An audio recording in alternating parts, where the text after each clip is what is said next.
28 years, Professor. Let's see what kind of galaxy we woke up to.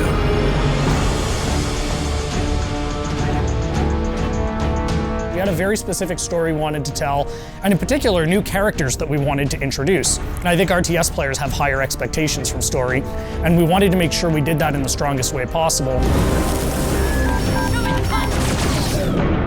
At the end of the original game, the Spirit of Fire and its crew were adrift in space. The crew's in cryosleep, and fast forward 28 years later to Halo Wars 2, they awake to find themselves above a Forerunner installation. Halo fans, especially those who've played Halo 3, will recognize it as the Ark.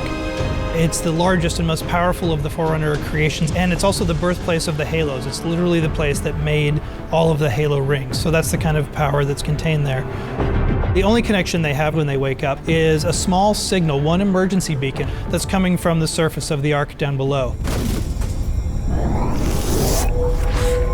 We wanted to put everybody in this position where things are different, things are new, no one's really sure what's going on. You know, Isabel is a very different kind of AI. She's a logistics AI. She's not a military AI. She is not like a Cortana or a Serena. She shows up in a way that we haven't seen AIs behave in Halo before. She's freaked out. She's seen all of her friends die. She's seen her outpost destroyed. She's a little trepidatious, does not want to stick around. She warns them that something bad is still on the Ark and that they need to run away.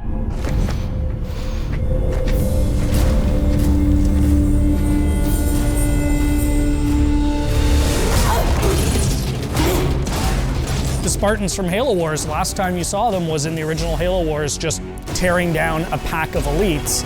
And here are those same Spartans being taken apart by one guy. Who is this guy?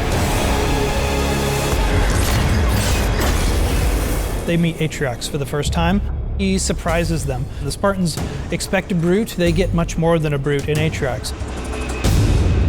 There's actually more to this guy. He's not just a really strong brute. He's good at tactics, he's good at outthinking his opponents. That was the genesis of that character, of what if one brute was not only stronger than the others, but also incredibly intelligent.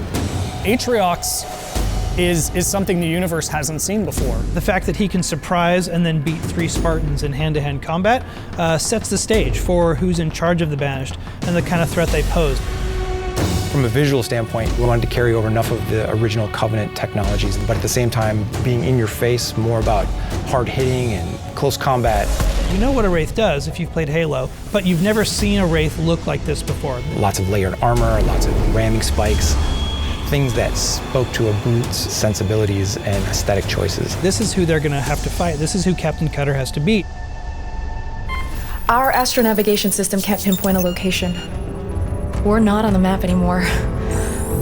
But as the captain of this ship, he is 28 years out from his last set of orders. Like, what do you do when you are supposed to report into this hierarchy, but you literally haven't seen them for almost 3 decades? We didn't drift out of the galaxy in 28 years, Professor. The crew wakes up, they have no idea what's going on, and he comes across this massive banished force. He's always chosen his crew over his own advancement. They've been through hell and back, and they wake up in this universe they don't understand, and he's going to do whatever he needs to do to protect his crew. And that sets off a really fascinating face-off.